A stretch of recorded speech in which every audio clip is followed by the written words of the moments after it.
This is the most horrible, horrible thing to get off of once you start. For 1 year, April Shalo hid a dark secret from her husband. The mother of 4 from Holland had a $20 a day habit, abusing Vicodin and Percocet with other family members. She first got the prescription from a doctor after suffering severe back pain from her cleaning job, then a dentist. After that, we bought it off the street. So, Is it easy to get off the street? very easy.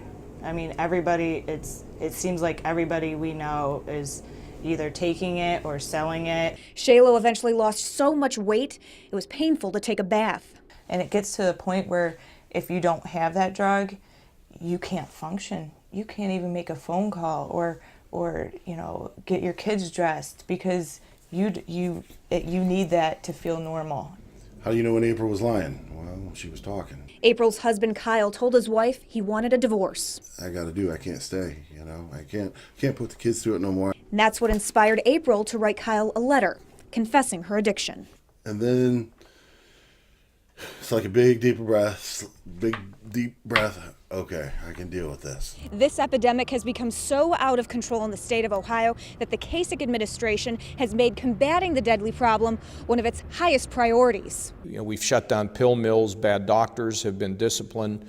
It's a big issue. We're making progress, but it's a big, big problem. The death rate in Ohio is about 12 for every 100,000 people. Lucas County has the 4th highest rate in the state, with 295 people dead in 4 years. I'm working with the prescribers, the people writing scripts, to see if we can't put fewer pills out there. The director of the Ohio Department of Health is calling for responsible prescribing. And while there's no system to prevent doctor shopping, there is an online system called ORS available to doctors to help find it.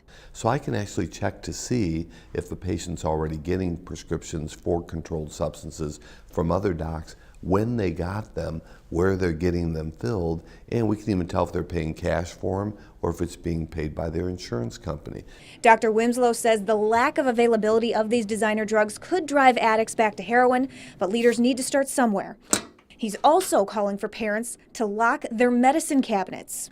With your kids, a lot of the kids we lose are first-time users. They've never taken this stuff before. They're just going for a high once, and they don't wake up. In Holland, April Shalo has been clean for 10 months. She's telling her story to help other addicts quit. Finally, it came to a head, and he said, "I'm leaving with the kids if you don't, tell me what's going on." So you knew something was off, but you couldn't identify what it was.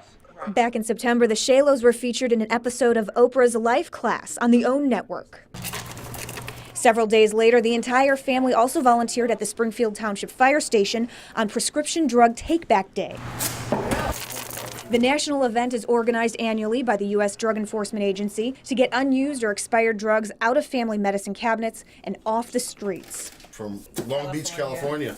Next, the Shalos are collecting old pill bottles to build a memorial in honor of victims of prescription drug abuse. Check out these boxes. They're coming in from all over the country, many with messages from people who have lost loved ones. Lost her husband in 07 from methadone intoxication. It breaks my heart. Heart-wrenching. Reading these. Heart-wrenching. On the other hand, it keeps me sober because I don't want to die, Not like this this. is life and death Not like this. for people.